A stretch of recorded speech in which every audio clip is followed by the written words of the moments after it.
All right.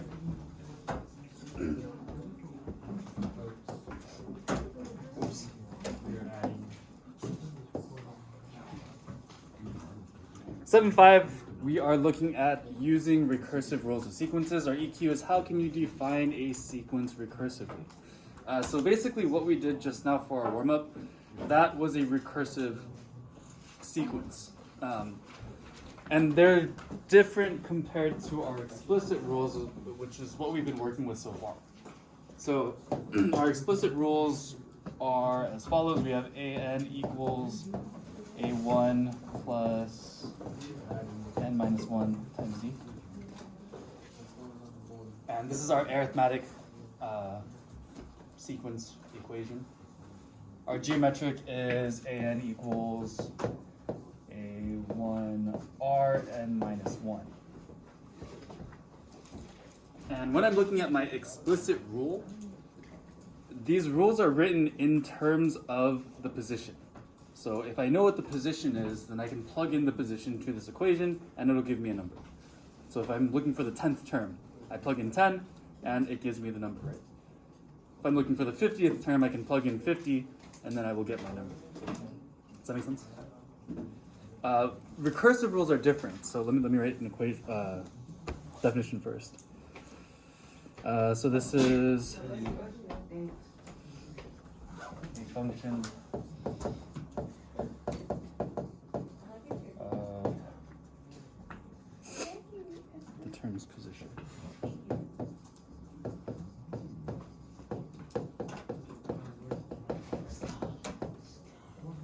So this is written as a function of the term's position. So the position of our term is what's kind of the most important thing here. So our whole equation is kind of centered around, well, what term are we looking at? Does that make sense? When we're looking at recursive rules, with our recursive rule that we just looked at earlier for our warm-up, the next term depended on the previous term before it, right? So we took the last two numbers, added them together, and then got our next term.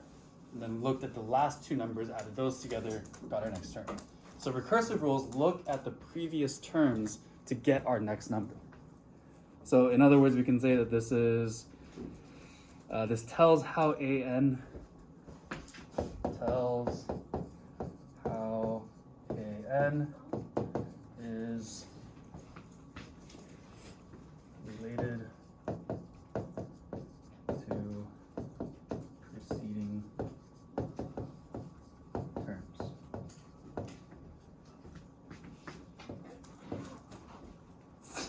So it tells how our current number is related to the preceding terms, or the number before it, or the numbers before it. Cool. So this section is actually really easy. The hardest part is kind of deciphering the notation. So it's written in a really weird way, but once you understand how it's written, it becomes really simple. So let's look at an example. Example 1 says, write the first 6 terms of the sequence. So this looks pretty intense. This is written in its recursive form, but it's not too bad. So I want to break this down and explain what each piece means. This first part right here tells me what my first term is. So in this case, my first term is equal to 1. So my first term is 1. The rest of this equation is saying that my an is going to be equal to this an minus 1 plus 4. The an minus 1, when I see that n minus 1, this is referring to my previous term. And what am I adding to my previous term? 4. It says previous term plus 4, right? Does that make sense? Are we all good on the definitions? Can I scroll up? No.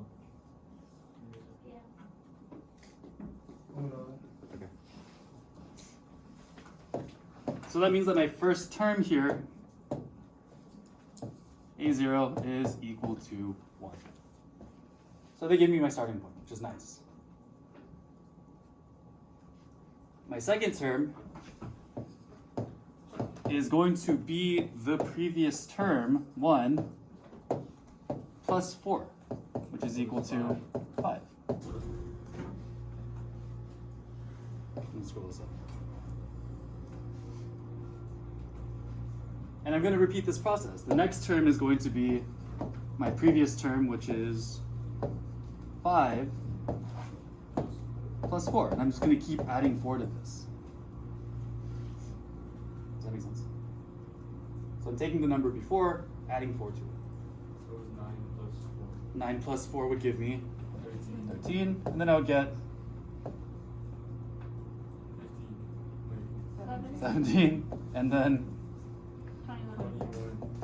25. 21. 26. Not bad. So again, once you figure out how to read this, it's actually really simple. We just take our first number and then we apply the rule to it. Summary?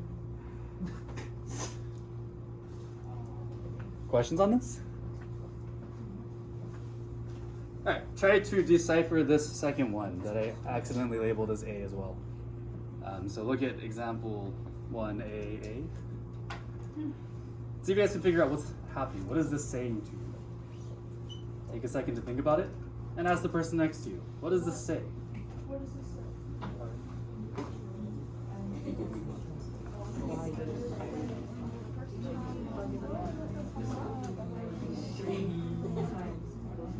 Well, again. I feel sniffly. I feel sniffly today. That's not a good sign. Especially when the weather changes, when it flips all around. I feel like I'm out of breath when I'm teaching. You have this on there. So I'm not getting sick. Alright, what we come up with? What does this say? First term times 3. Yeah. Previous term. So what is my first term? First term is equal to 1, so that's this part right here, right? Here, remember that my n minus 1 tells me that I'm looking at my previous term. And what are we doing to our previous term? Multiplying by 3. So if I'm starting with 1, then my first term should be 1. My second term should be 4. that previous term times 3. 3. My third term should be 3 times. previous term, whoops, times 3, 9. And then we continue this trend, right?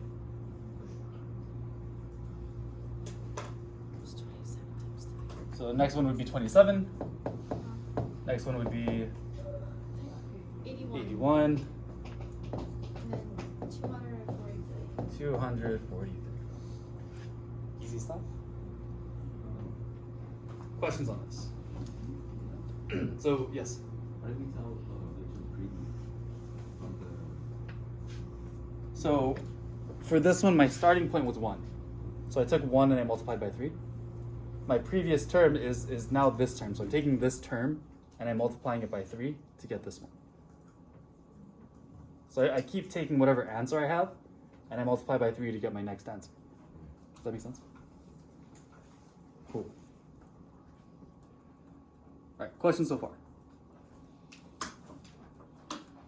Awesome. So what we're going to do now is we are going to write out these recursive rules. Oh my god. It's not that bad once you kind of see what we're working with. If you look at these recursive rules, what do we notice about them? What two things are given to us in this recursive rule? The first term and the Terms in sequence. What you're supposed to do to them? The rule. rule, right? It tells me if I'm adding, subtracting, or if I'm multiplying. So it tells me my common difference or my common ratio. Common denominator. So the only things I need to write out this rule is my first term and my rule. And once I have those two things, I just plug them in. And it becomes really simple once I show you. So, do you guys need a little bit more time on this, or are we good? Okay. So our sequences are going to look like this. Our first one is going to be arithmetic. Our arithmetic sequence will be A1 equals something, comma, AN equals AN minus 1 plus B.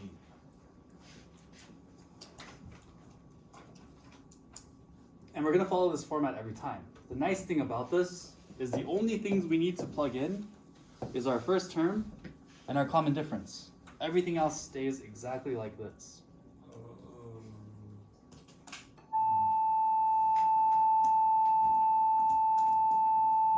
And again, that AN minus 1 is referring to our previous term. With our geometric, it's similar. A1 is equal to something, sorry. And then we have AN equals our common ratio times AN minus 1. And again, the only things we're plugging in is our first term and our common ratio. Once we know those two things, we can plug them directly into this equation. Questions? So how do you remember all these formulas? So this is the 4th time I've written these formulas down today, so it burns into my memory. That's nice. But honestly, by next year I'll probably forget. 'Cause that's what I have the book. It's just like that. That's why I let you guys use your notes. I like this one. All right, I'm gonna copy paste this because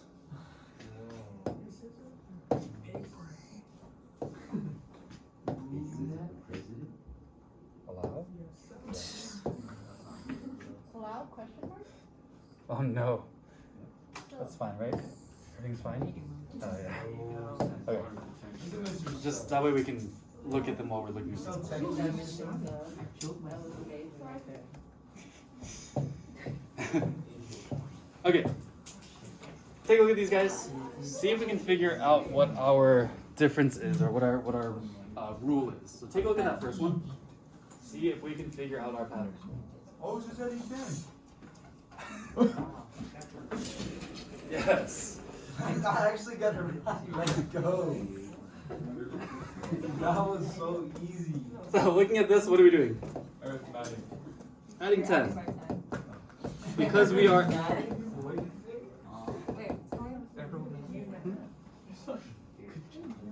so since we're adding 10 each time, this is arithmetic, right? Yes. Because arithmetic is when we add or subtract. Geometric is when we're multiplying. Yeah. So we are adding 10 each time, so that's going to be my common difference, or my D value. What's my first term? Yeah, my first term is 3. We know that it's 3 because it's the first number in our sequence. This is going to be our A1. So these are the only two things I need to plug in to my equation. The only really important part here is make sure you use the right equation. The equation that I need to use is arithmetic, so that's that first one, right? So I'm going to write it as A1 equals, A1 is equal to 3, comma, AN equals AN minus 1 plus 10. And I'm done. That's it? Yeah. Did you get? Not bad. That's pretty easy. We're gonna keep it easy. Give us something So really the only thing we're plugging in is the first term and our rule. Once we have that, it's pretty much just copying the formula down.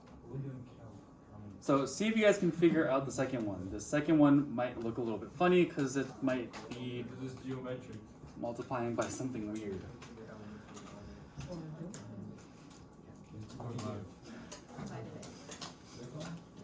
I guess it's too smart. That's divided. You're timesing it by 2.5. That's exactly what I said. I'm sorry I said it out Oh, loud. They already got it. Oh, hard me and Alden beating the entire class. Like, usually we're slow. Like, mentally. I mean, like, no.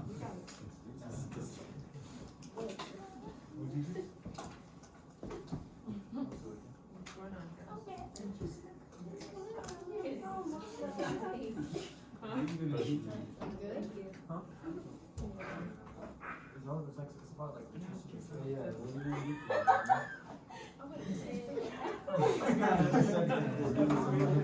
yeah. I'm trying to get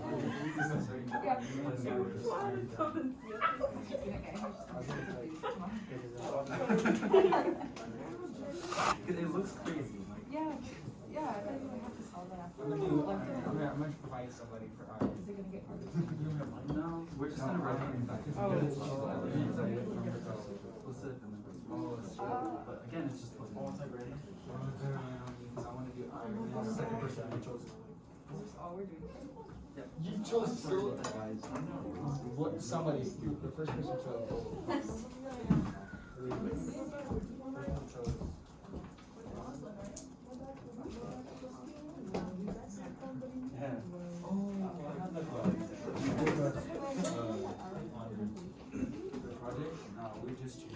Okay, I'm trying to get iron. what's our first term here? 16. Or just me in general. And what is our rule? You're talking about 2.5. 2.5. Yep. If we're not sure how to find 2.5, we can take our term and divide it by the term before it. We get 2.5. 5 over 2 or 2.5. That's me. Yes, sir. So how do I I like that. how do I write my equation? I came up with that. Marty came up with it. Don't strip me from my inventions. I like it. A1 equals 16. AN equals 2.5. AN minus 1.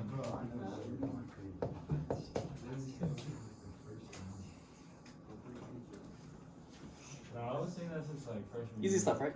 Again, because we're multiplying, we're going to use our second equation because it is geometric. And we're good. Any questions on this? Yep. That's it for today. This is why we're testing next Oh week. my god! No way, it's a dream. Oh my god, she finally went easy on me. Hallelujah.